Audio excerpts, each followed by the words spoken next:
priniesli vám kúsok svetla a našej lásky.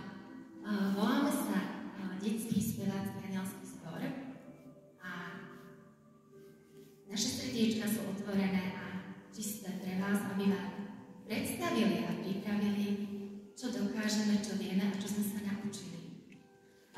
História nášho spievania siaha do minulého školského roku, kedy som vďaka skvelému kolegovi, pedagógovi, učiteľovi, hudobníkovi, zvukárovi a technikovi sa dostala k nádhernej piesni Anieličku môj strážničku, ktorá sa stala našou školskou hymnou. A to ma inšpirovalo pokračovať ďalej. Naučili sme sa ju celá škola, všetky deti, takmer 80 detí, ktoré stálo potom na konci školského roka predviedlo jednu z najkrajších piesní, ktorú som ja počula a ku ktorej skomponoval hudbu môj kolega Filip.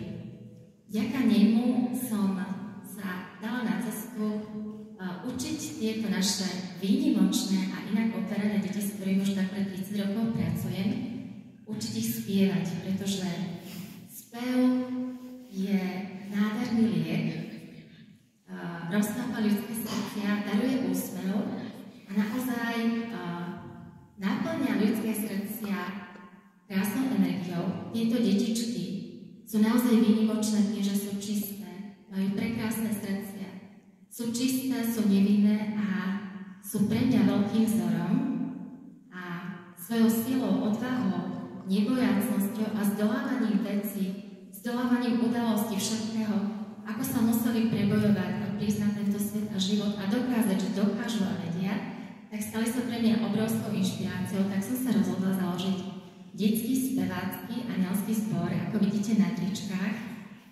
Sú to moji anielikovia, naši anielikovia. Vďaka ich vytrvalosti a oslovnosti vám odovzdáme a darujeme krásnu hodinku. Takže prajem vám krásne počúvanie